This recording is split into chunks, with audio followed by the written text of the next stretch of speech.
like intro Yeah. and then. Okay, so Yeah. we're live now. You're live. Woohoo! All right. Right. Let's wait a little bit until people start watching it, so we can see the views in the top corner. Welcome everyone for the what is it? Yeah, this is like the fourth episode that we're doing on like recap of the FWG meetings. So, all right. Yep. All right. What's up, everyone? Ghazali Orella here, and this is a recap slash post game analysis of FWG4 with myself. And to be honest, like I cannot stay for too long. I only have a couple of minutes before I have to go back to work, unfortunately. But like you're in the able hands of these two amazing people, and Hindou is coming in a bit. So you got Tomo to my right, left, and Right. Estebancio, who you all know as FWG member. Hindou will come in a bit. Yeah, I'll let you guys talk a little bit. What I'm particularly interested in, and maybe Tomo and Estebancio and then Hindou in a little bit to talk about it, is not just particularly FWG4, but more in terms of like, have we made any progress ever since like the operationalization of the platform, like in the broader context of indigenous peoples in the UNFCCC. I'm much more interested in that. Like, we like FWGC is a moment in time. How does it all fit into like the zeitgeist of indigenous peoples within the UNFCCC? I'm very much interested in that, and also like how it, in terms of participation, it has been shared a lot, like talked a lot about in terms of participation of indigenous peoples under the UNFCCC as peoples. Have we made any progress on that? So like a short progress report, maybe. That's how you might want to call it. Other than that, really appreciate you, Estebancio, like despite circumstances right now in Panama, for participating in the Zoom, but also in this quick recap. So I'm really much looking forward to like listening in. So that's it for me. The viewers, people are watching and listening, are in the able hands of you guys and Hindou. So yeah, that's it for me, and thank you so much for doing this.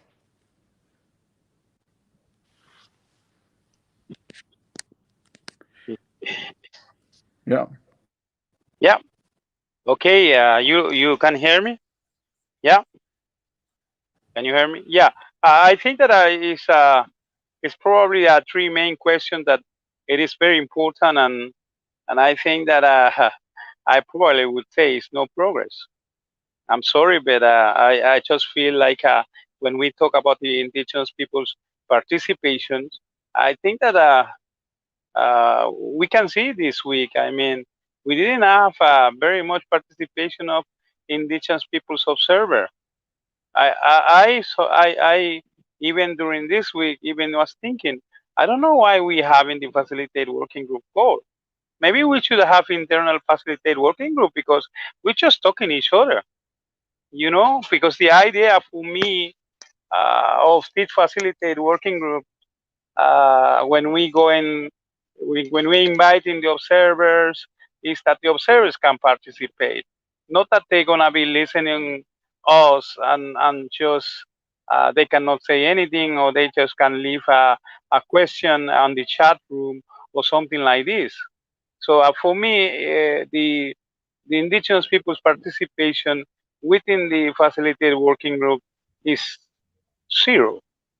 It's zero for me.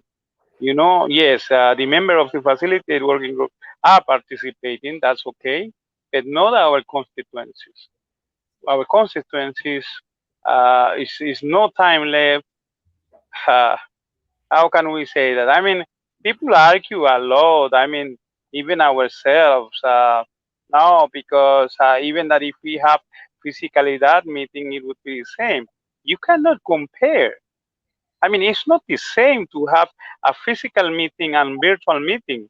At least in physical meeting, I could go and talk with the Hindu in our free times and try to say what your region thinks about it and what my region. What can we do that all together? You know, but we cannot do these kind of things here, you know, because we don't see each other. We just having a few seconds to decide what to do. So that's about the participation. I think is nil. I'm sorry, but the question that left Mr. Ghazali, good morning, Ghazali.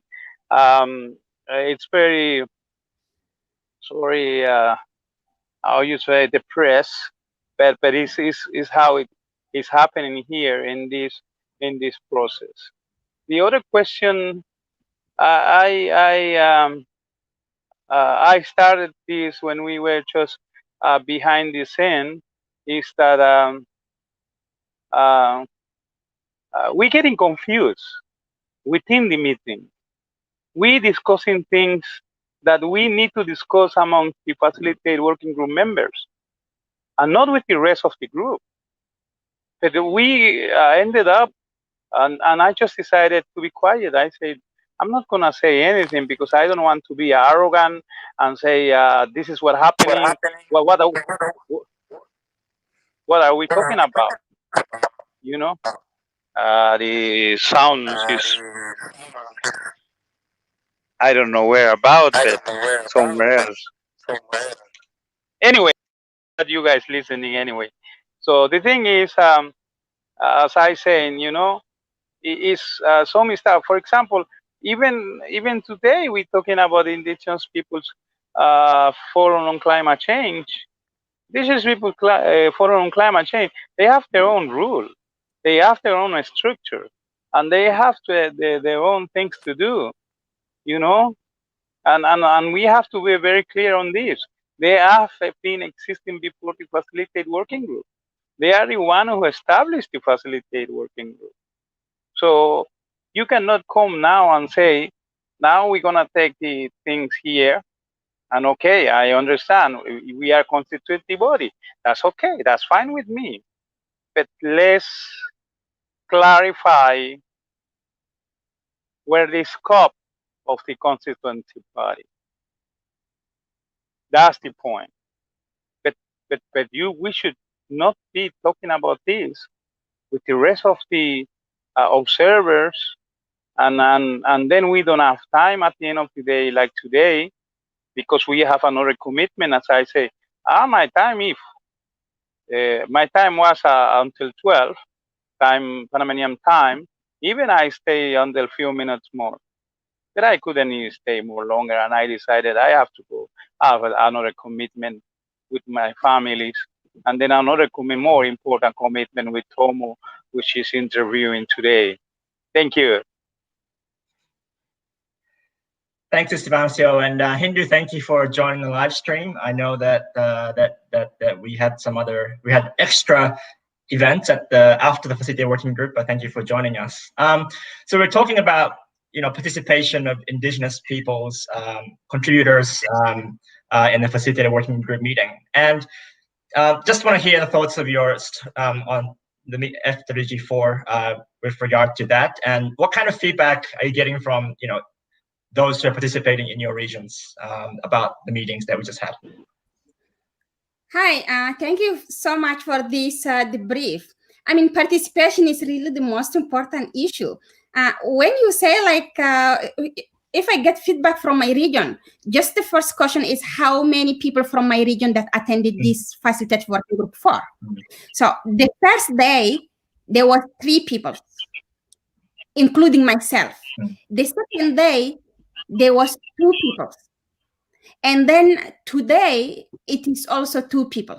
So it is so disorganized, and it is so not respectful for inclusiveness that I found. The entire African region, who have 54 countries, who have indigenous peoples from hunter-gatherers, from pastoralists, from fishing peoples, and all of them cannot participate in the Facilitative Working Group talking about the knowledge. So that means there is a problem somewhere.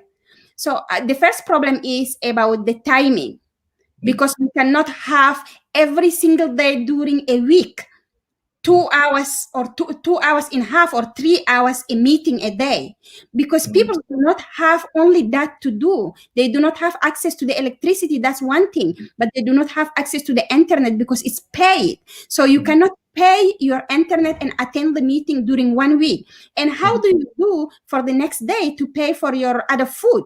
So if you have to do a choice, the choice is really clear, because they do not see the immediate response or the immediate action on it. So this is the general participation in this Facilitative Working Group 4. And when we participate with all the rest of the observer, we see like the quality of participant. Quality, it's coming from the big NGOs, the UN agencies who all there, who are paid to do the work that they are following in their own timing. And then you see some indigenous peoples, but most coming from developed countries, because anyway, in developed countries, I mean, you get internet at home 24/7. You get electricity 24/7. And with the lockdown, sometimes it will be just like a time that you can go through it and then listen. It is not the same case to our peoples, because during this lockdown, they cannot be locked at home. They have to go out and work and get food for them own self first. So this quality of participation, I do not call that inclusive at all. And when we come to the discussions on the participation, the Facilitative Working Group members that can take, so it is like a facilitative, as we call the name, or it is just like imposing the ideas or whatever. So, I mean, I do not feel that the agenda is really clear in what we want and what we discuss and how we can take the floor on it. I mean, are we arguing? Are we negotiating? Or are we just like sharing the ideas or representing our region? So I think there is a little bit of confusion for me still, because if we wanted all to talk about only our region, I can come and argue about Africa and African indigenous peoples, and no one can say that we are not the most impacted on climate change, and no one can say that we do not have the knowledge in climate change. Estebancio can do the same about all the sea level rising, all the knowledge about the forest, Amazon, or on all the knowledge of fishery. So then we are going to divide everything. So I think there is a confusion on the role if we are talking on behalf of the indigenous peoples in general, or if we are just representing our region. So sometimes I also say, like what Estebancio said, I just like take the step back and just like shut up and try to listen and say like, okay, I intervene on this one? I'm like, no, there's no need.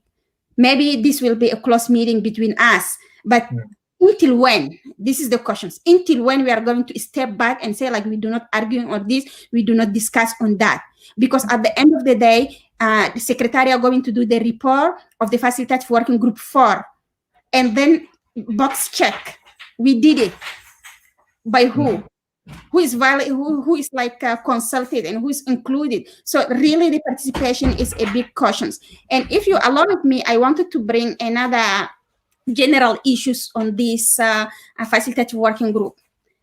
You know, last week, there was this report who is really very alarming for me on the, we are going to the 3 degree. But when we discuss on the activities that we present all, I do not see the urgency of all what is the reality.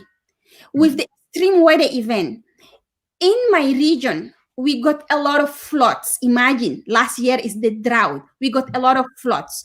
And all the reports from the UN are saying that we are the most vulnerable in hunger. It is the same in many other vulnerable regions, from the Asia to Latin America.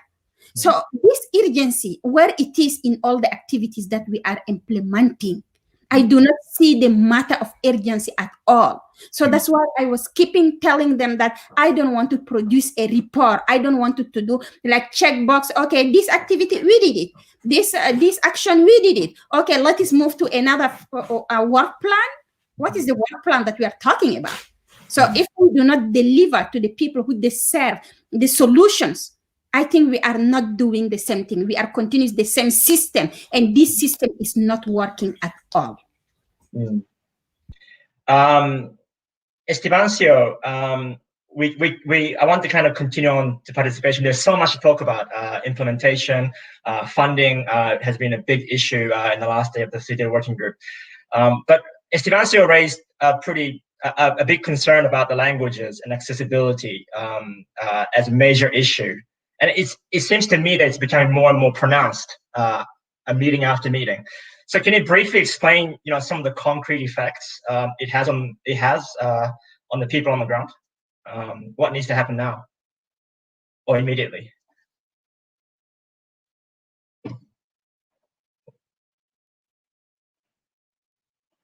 Yes. Thank you. Yeah. Thank you. I mute my one. Anyway, definitely, I think that the first thing that we should have done is to translate everything, at least informally. So in French, Russian, in Latin, and Spanish. So at least our communities, even that it is not their language, but at least they are familiar to that kind of language. For example, myself, of course, Tomo, I'm very sure that you are familiar as well. English is not your first language, but probably you have a better education than me and probably understand more quickly than me to read at the first time, the first pages and understand what's going on. So for me, can you imagine, I went to the English university and I still need to take a second look and understand what exactly going on. Now, if you are going to ask me to send this to my people or to my regions, just to say that way, to Amazon, to Mesoamerican, to Andean people, they're just not going to read. They're just going to hide somewhere else and say, what the hell is going on with this guy? What is this? What's he thinking? So we really need to, if we want to have the involvement of our authorities back home, of our knowledge holders back home, then we really need to have these documents translated. Because at the end of the day, we have to say, or probably is what's going to happen, is what my sister Hindou is saying. This document is supported by Facilitative Working Group and not by indigenous peoples themselves. Because hasn't got to the communities in Africa, to the communities in Latin America and Caribbean, to the Russian communities, because doesn't mean that because Estebancio can speak English or my friend Johnson speak English, Juan Carlos speak English, and thus good enough to decide that they represent indigenous peoples of Latin America and Caribbean. That's not the point. We are instrument for our peoples to be present here.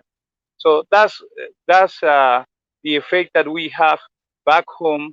For example, even this translation had difficulties back home. For example, I think that one of the survey that I don't remember whether Hindus activities or someone else's activities, the translations or the question was addressing to the government, to the parties. So when they read in Spanish, they say, they are not asking questions to me. Why I have to fill the form? So they just left. And then when I asked them, what happened? You guys didn't? Oh, they asking to the government. And we know the government. So those kind of things make difficult really the real involvement or the real participation of indigenous peoples back home. It is why when one of our constituents say it is important to have local platform, regional platform, international platform, adding at the international level as well, and see how it's gonna work. Because at the end of the day, even many activities are interconnected. Many activities gonna need to have monitoring, evaluations. For example, the activities that Hindou is working in disease, we need to local people. What's going on over there? Are you guys involved on this? But if we don't have the document in proper language to our communities, it's gonna be difficult Can you imagine if I'm part of the activity number 2, and I try to contact one of the community in Africa? If I don't have document in French, it's gonna be a barrier language there, you know, because I know that many of them speak English, but that doesn't mean that we are properly understanding each other. So the documents are very important for us to be translated. I know that they say we have downloaded the web page on the web page and blah blah blah. But where are we gonna get the funding? That's the other thing, the funding. Okay, I ended up for you say without taking note. The funding. Actually, I was not gonna say anything because I've been dealing with the Green Climate Fund since the beginning, since their establishment, and we try to have as an Indigenous People Forum on Climate Change, to have that our communities in Africa, in Latin America, and Russia, and around the world have a direct access to the funding. Because at the end of the day, I still remember like yesterday, because we had in a few meetings in a I still remember they charge. No, you have to go first this internationally, and regionally you have to deal with this guy, another international NGO. At national level, you have to find a national government department who need to receive the money. So at the end of the day, the community receive probably 10% or 20% that out of what they requested. So that kind of funding is just difficult. And I now I'm saying, maybe they are listening me, but I'm trying to maintain my diplomacy. But I feel sometimes that this is just a propaganda. You come and speak about how nice do you have the funding and blah, blah, blah, blah. And at the end of the day, my communities cannot have an access that they should have. And that's not nice, actually. Even the same thing, we're talking, if we, it's like a Tomo, you are interviewing us, and you are interviewing us about the Facilitative Working Group. But you're not coming, we're not coming, Hindou and I, talking about Nairobi protocol or whatever, blah, blah, blah, blah, which is not on the topic. This is why I say, tell us whether there really exists funding for indigenous people's knowledge, or knowledge of indigenous peoples that indigenous peoples can apply. Because now you're talking about the adaptation issues over there, about the other things that over there, but we're not talking about the indigenous knowledge. We're not talking about the knowledge. Where are the funding for the knowledge? So that's my concerns, Tomo. Sorry, I know that my sister has short time, so please continue. Yeah, Hindou, I can feel it in your voice how important and how urgent the issue is for your community, and how you want to see the result on the ground. But you also make very strong points within the platform that within the Facilitative Working Group, that funding is a major obstacle to realize implementation. Can the indigenous people already rely on the existing donor structure to help deliver the promise of the platform? I think my brother Estebancio is really right in all the funding that we are talking about. So the activity is mapping the existing funding. But okay, if we map the existing funding, then what? So we can analyze the gap. And when we analyze the gap, then what? Who is going to put the money? Because they have to listen from indigenous peoples first. Because we cannot talk about the funding just because there is money that we just shut up or run after a process that can never reach out to our communities.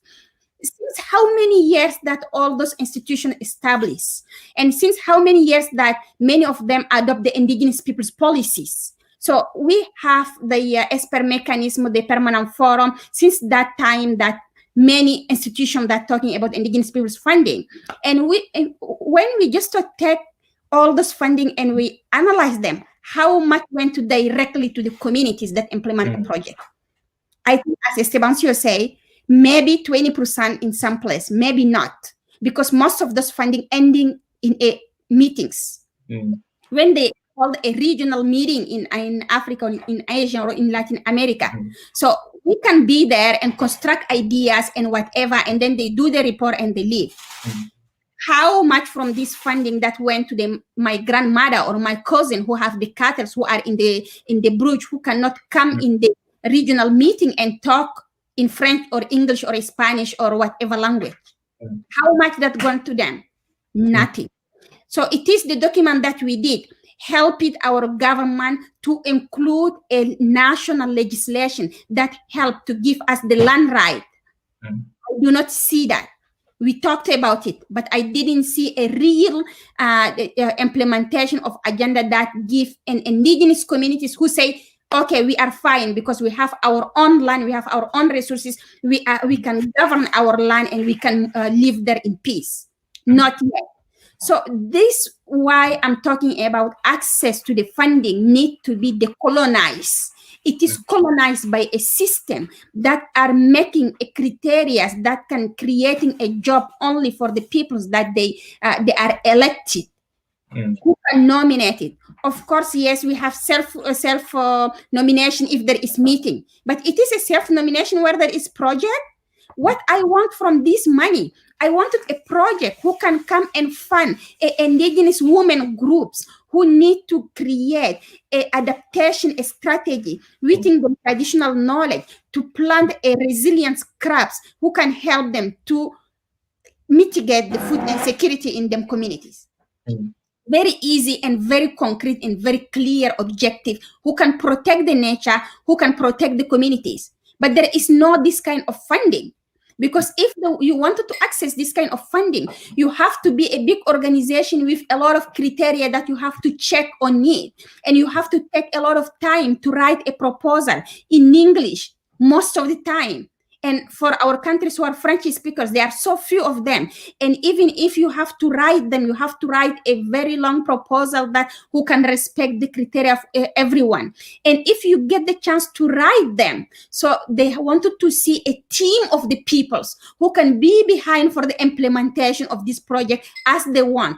So very bureaucratic way that you cannot get those kind of peoples because they have something else to do to feed them families in every day. And even if you get these peoples to say, okay, they are going to help to implement the project, at the end of the project, you need to produce a document that can show, all the management, how it's worked. But it is not realistic for indigenous peoples. What I wanted to tell them, they wanted to give the money for the real action. They can come with them a pocket of money and then just to implement or buy whatever that people want. And then they can see with them eyes how we are really implementing our knowledge. We use our knowledge to get survive. We do not have electricity. We do not have a school. We do not have hospitals. With our only knowledge that we continue being resilient. And what we are offering, we wanted to share those knowledge. So if there is a funding somewhere who can help accelerate those knowledge sharing, why they cannot invest it directly? So that's why we are asking for the direct funding. We do not ask for the process that can delay again and again and again. Because it is an emergency time. If we do not invest it now, by 2030, some of our communities are going simply to disappear. When I say disappear, is because they are killing each other to get access to the resources. When I say disappearing, because the sea level is rising, they have to leave them islands and be no one else. Because if an indigenous person is not in his land, he do not have his identity. He do not have his culture. He is no one. and he have to leave this place. And if I say disappear, the peoples in the Sahel who do not have access to all the water, who do not have access to the food, they have to just to be a migrant, be displaced peoples, be a refugee, and they have to leave them place and be in nowhere place. So we don't want to see in the next 10 years that our peoples are again struggling while we set up this body who's supposed to help us. So this funding is very important. And when we talk about funding for participation, and then you have a lot of organizations who say like, yes, I'm there, I wanted to help for the participation, and I can create also participation for the climate change meeting. Okay, thank you. I don't want to have the participation where you can come 3 days for the facilitative working group. Estebancio and I, we know that when they have the facilitative working group meeting during the SAPSTA SBI or during the COP, you know how many days that they fund you the direct ticket and for the 3 days meeting. But it is not 3 days meeting of the facilitative working group that can resolve the problem. The meeting, it is the negotiation. The negotiation happened within the 2 weeks and 1 week on the preparation meeting. So the 3 weeks, they don't care about it. So why they think that they are investing on the participation? It is not a participation at all. If you want someone to participate, you have to fully fund his participation, and you cannot fund just like one person to come and say you fund a African region or Asia region. It's not work like that. You have to fund a group of people who can attend. I give you the example because this is really very important for me about the funding. When we have COVID, what is happening? All the government that start to put the money because they see that the economy is going down. They wanted to create the job. They wanted to save all the election, all the power, whatever. So they wanted to invest the money. So they tell us that there are money. Money is there. And those countries who destroy our land, who destroy our nation, they do have money. Why they cannot take this money and invest on indigenous peoples that are doing solution to bring them, to discuss with them at the international meeting? And why they cannot invest this money in our traditional knowledge that we are saving to help plant all the resilience crops, to help sustain our ecosystem, the biodiversity we can restore? Why they cannot put this money? They don't want to do that because it is not themselves. They wanted us just to be in folk and come and just to exchange, and then that also will be a checking box to say we hold it the facilitative working group for, and we talk about the funding. There are a lot of organizations that wanted to offer the funding, and at the end, what? I wanted something who can change the life of my people. If this cannot happen for the indigenous communities who are about 500 million in this world, so we are doing nothing for the nature. So that's where I wanted to have this funding and where I wanted to have the orientation of this money to become a reality for our communities, for our peoples to come in our pocket and do a real actions. Well, thanks, Hindou. And obviously, the urgency of the climate change in the communities that are impacted disproportionately by it, it's definitely an important message that personally didn't that I didn't really hear much in a facilitated working group meeting. So it's good to hear from Hindou about that. We have 5 more minutes left, and of course there's a pandemic going on, but the mandate stays the same, including the review and the work plan timeline. How much flexibility do you have in terms of taking the pandemic and its effect it had on the platform seriously? And just to close the kind of discussion, review is obviously coming up next year, and it'll be extremely important for the future of the platform. What tasks, or what is the task ahead, or what is the core message you want to project in this review? So it's more like a questions and a closing statement, and then we'll see if we can wrap it up. Estebancio, let's start with you. Okay, tough question, eh? Well, I think that if we're gonna have a review, I mean, it is very clear that it is not normal time. Secondly, it is lack of participation of indigenous peoples. Without the parties that you need the participation of them, you should not move ahead. And I think that third, many of the activities cannot go forward because many of activities is interconnected. For example, activity 2, 4, 11, 9, even most of them, you know, that need to be done physically or in presence.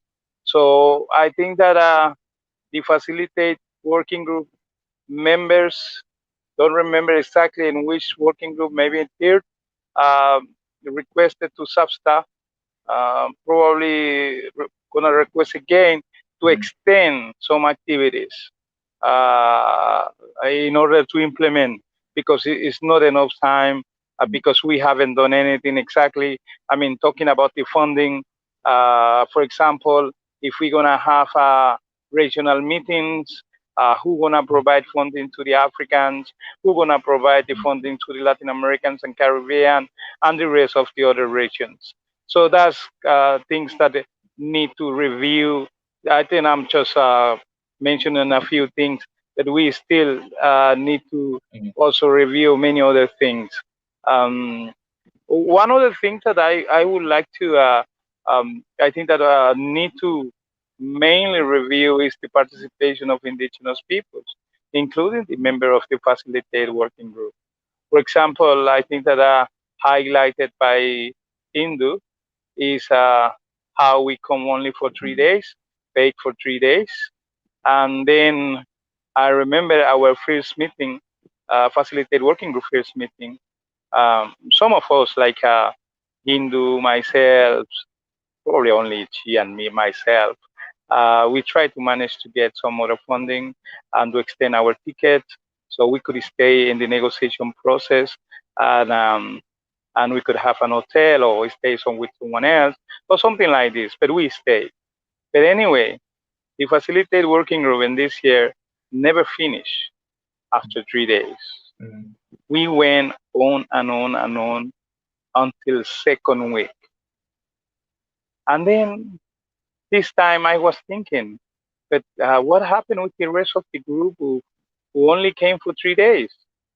Now, my sister Hindou and myself need to divide because some topic is different or need to be seen for indigenous peoples, and we are only maybe 3 or 4 persons here from the indigenous peoples. So those kind of things need to be reviewed if you really want to have full and effective participation of indigenous peoples. Then please properly provide, as you do with the other parties, with enough funding so they can participate fully and they can rest nicely and they can have a nice breakfast and come and work properly. Thank you. Hindou?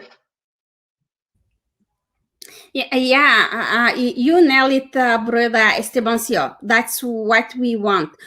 Planning for the next year must be in the respect of what indigenous peoples, member of the Facilitative Working Group, proposed. So we cannot go in the hurry just sending hundreds and thousands of emails without responding, because we are not dedicated our time to do only this work, because we are working for our community first. That's why we are representing the indigenous peoples of our region in this Facilitative Working Group. So they have to understand that maybe from the Secretariat, some of them dedicated 100% of them time to do this work, but it is not the case for all of us. So we have to see what is in the mandate. We have to see what are the criteria, how we can implement them. And we have to see also COVID delayed so many things. We cannot do the activities like that. We have to postpone some of them. And as Estebancio said, we cannot do the regionals workshop just like that. We have to get funding. We have to get funding for participation, for translation. We have to get funding for all the logistical need, but we need also to get a quality people to participate. Even if they require a translation into our mother tongues, we have to make it as it work for the peoples as possible. And we need also to think about the a regional platform, national platform, because those are the discussions we had, and those are the places where we can implement the knowledge for the real. Those are the peoples who can talk with the government to put the traditional knowledge into NDCs or into NAPS document or into project or into or programs that will be implemented. And lastly, as also Estebancio said, I think it's very important to revise who is going to attend and how much we can going to attend. We cannot be there for 3 days and then we take all our time for the negotiation and fundraise for ourselves and then stay for 2 weeks and they just like, oh, this is the meeting, come here and come there. It is not equitable, it is not inclusive, it has to be revised. The example is there, we saw it, because if they fund a representative from the developing countries to come attend, they fund them for the 3 weeks, preparatory meeting, technical meeting, political meeting, all the 3 weeks they be there. So why for the indigenous peoples is different? I think we are all talking about the same planet. We are all talking about the solutions that we are bringing all together. So we have to be treated in the equal way with the respect. And thank you so much again. Well, it's time. So thank you very much, Hindou and Estebancio, for your hard work over the last 4 days. And thank you very much, especially for joining Ghazali and I in this post FWG talk. And we all, I wish you both a good Christmas. I hope you get some rest. And because next year seems like there's a lot of work to do. And we're really looking forward to your input and your work in the years to come. So for those who are viewing, also wish you Merry Christmas, and then I'm sure Ghazali and I will continue this discussion forward in the future. So thank you very much for your time. Stay safe. Thank you.